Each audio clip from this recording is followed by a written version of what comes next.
El telescopio James Webb descubrió algo aterrador en el espacio profundo. Trabajo para la NASA como astrónomo, y hay ciertas cosas que mantenemos ocultas al público. No, la Tierra no es plana y los extraterrestres no controlan al gobierno. Joder, desearía que ese fuera el caso, ya que la verdad es mucho peor. En 1993 el telescopio espacial Hubble vio desaparecer una estrella. No se convirtió en supernova ni murió de forma natural, simplemente se oscureció en el lapso de unos minutos. Esta estrella ya era demasiado débil para verla a simple vista y los telescopios terrestres tuvieron problemas para distinguirla entre las estrellas circundantes, por lo que el evento no fue muy conocido por el público. En ese momento pensamos que la explicación más probable era que una nube de polvo interestelar se había desplazado entre la Tierra y la estrella, ocultándola de la vista. Fue notado y en su mayoría olvidado. En 2007, 2 estrellas más desaparecieron. Debido a las circunstancias de este evento, esto era mucho más preocupante. Las 2 estrellas en cuestión formaban parte de un sistema binario orbitando entre sí a una distancia bastante cercana.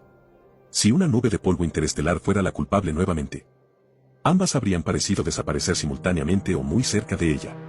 En cambio, ambas estrellas se desvanecieron individualmente durante un periodo de minutos, separadas por un lapso de aproximadamente 8 horas. Este sistema binario también estaba a unos 15 años luz más cerca de la Tierra que la estrella que había desaparecido previamente en 1993. Después de revisar cuidadosamente millones de imágenes del Hubble, se identificaron 2 estrellas más que se habían apagado en los años 1995 y 2002.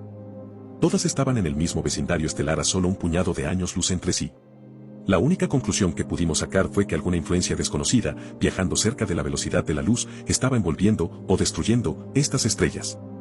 Desafortunadamente el Hubble no fue lo suficientemente sensible como para decirnos más que eso. El telescopio espacial James Webb entró en funcionamiento por primera vez hace unos meses. Aunque los canales oficiales les dirán que todavía se está probando. Hemos estado recopilando datos activamente desde principios de febrero. Una de las primeras cosas que hicimos fue apuntar el telescopio a las regiones del espacio ocupadas por las estrellas desaparecidas. Si estaban siendo bloqueados por nubes de polvo, la mayor sensibilidad del Webb podría haber podido ver a través de ellas y confirmar que las estrellas todavía estaban allí. Desafortunadamente no tuvimos esa suerte. Las primeras 3 estrellas que habían desaparecido todavía estaban completamente oscuras. Sin embargo, los detectores de ondas gravitacionales pronto encontraron algo extraño. En todos los casos, no solo las masas estelares todavía estaban presentes, sino que la cantidad de masa en realidad había aumentado. Cuando enfocamos el telescopio en el sistema binario que se había desvanecido en 2007, que era el punto más cercano en el que se había observado este fenómeno hasta ahora, finalmente quedaba suficiente radiación ambiental del espectro EM para intentar una lectura del espectrómetro de masas. Sin embargo, las lecturas que obtuvimos de las estrellas binarias no tenían ningún sentido. En primer lugar, eran fríos. Casi tan fríos como el medio interestelar circundante. Fuera lo que les había pasado a estas estrellas, las había extinguido por completo o, de algún modo, impedido que su luz se escapara. Sin embargo, lo que era verdaderamente desconcertante fueron las líneas de emisión devueltas por el espectrómetro de masas. Se identificaron varios elementos familiares, como hidrógeno, carbono, nitrógeno, oxígeno y magnesio, pero estos eran pocos y distantes entre sí. La mayoría de las lecturas no correspondían a ningún elemento químico conocido, e incluso parecían desafiar lo que sabíamos sobre la física de la luz, la materia y la química. Esta estructura masiva que abarca estrellas estaba compuesta principalmente de materiales para los QUE. Ni siquiera teníamos nombres, y es posible que ni siquiera hayan sido materia tal como la entendemos. E incluso parecía desafiar lo que sabíamos sobre la física de la luz, la materia y la química. Esta estructura masiva que abarca estrellas estaba compuesta principalmente de materiales para los que ni siquiera teníamos nombres, y es posible que ni siquiera hayan sido materia tal como la entendemos. La especulación se descontroló. Obviamente tal cosa no podría ser un fenómeno natural. Finalmente teníamos pruebas de vida extraterrestre. Pero, ¿qué era esto que habíamos descubierto y con qué propósito se estaba construyendo? La hipótesis principal era que estábamos viendo una serie de Dyson Shells.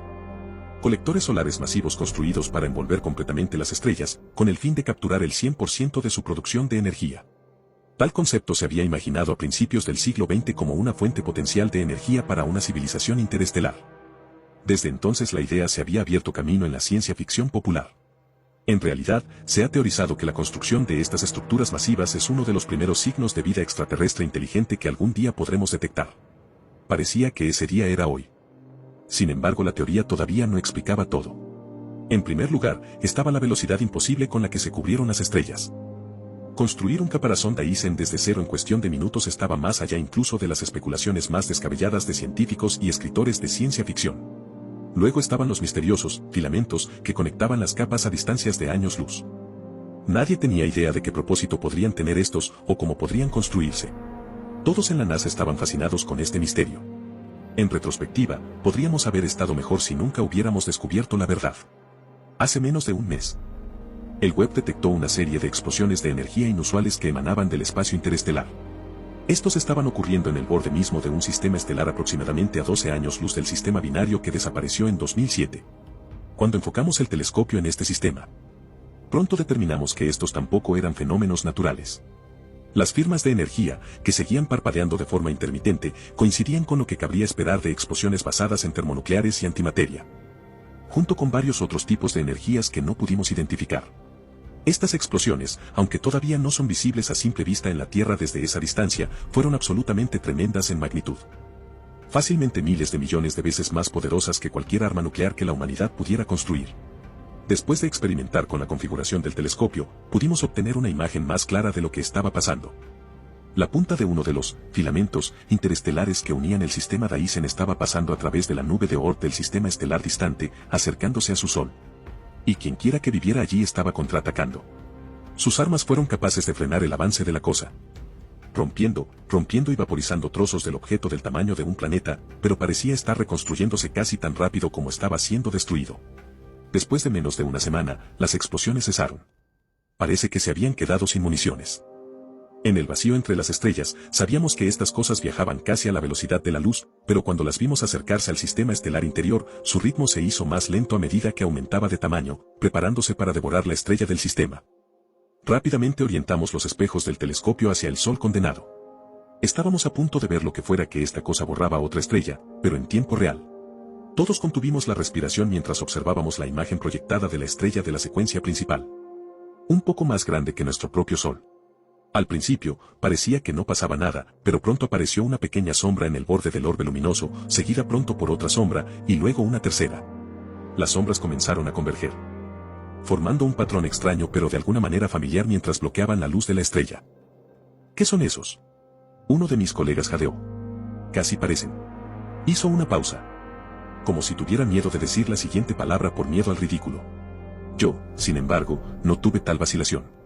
Hojas, dije, mi voz monótona.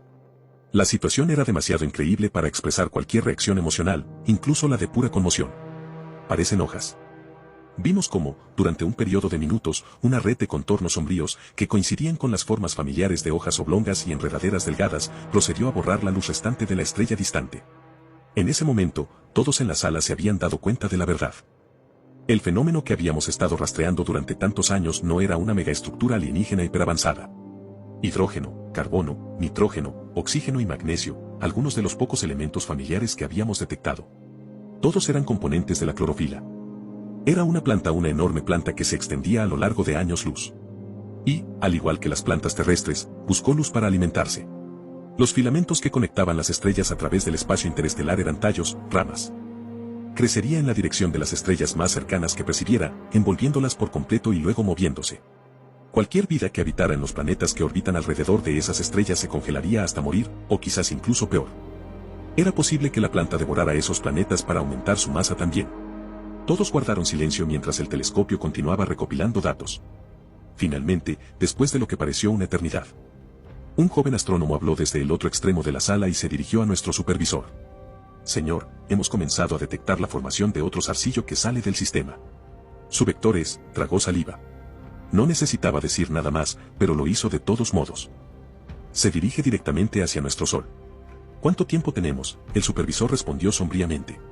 A juzgar por el lapso de tiempo, la distancia, las propiedades relativistas y las velocidades observadas previamente de esta cosa. Estimaría que no más de 27 años, señor. 27 años.